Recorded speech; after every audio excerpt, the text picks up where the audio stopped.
Okay, here we're on pretty well in the middle of the exploration claim for the seismic for Wolverine, very large geoscience company. And well, I'll show you how they do the seismic operation. What we have here is the exact location where the helicopter drops the seismic equipment off to allow the crew to set up the geophones on the ground to pick up the seismic shock waves that come back from the dynamite explosion. What this does is it picks up the reflective sound waves that go down through the earth many thousands of feet, and by doing this over a large area, they're able to map out the actual geophysical characteristics of the soil. These are the detonator cords for an explosion or the dynamite that they have in the ground.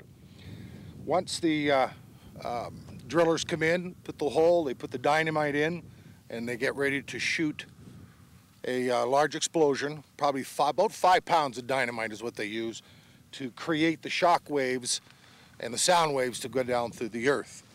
I'm surrounded by geophysical phones, and these phones are implanted into the ground to pick up the seismic waves. Now, each one of these phones are connected by miles and miles of cable to a recording shack.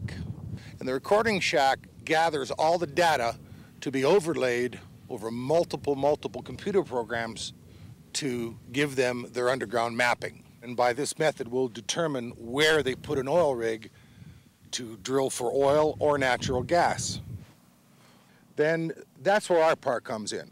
What we have is the equipment that we have here, the recording, all the batteries, all the connectors that they use to gather this data is put back into a canvas bag that we use and we come in to pick up. On the long line location, the day starts really early for the mechanic. There are 2 ways to jettison the long line from the helicopter. One is the foot-operated mechanical jettison mechanism, and then there's electrically activated servo. And what that does is that gives the pilot 2 methods. If you're flying and you get hooked the long line, he can kick it off with his foot, or he can jettison it electrically.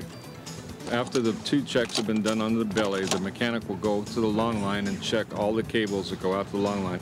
When he gets out to the bucket, the mechanic will go number 1, which is the electrical release, and you check to see that the mechanical release lets go when the pilot tells you, essentially.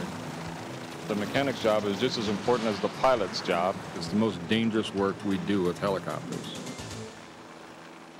With this system, the cone is set up with this specific device for that system. The bag runner, it's called, will come down, and the pilot on the long line will gently place the bag runner on top of it.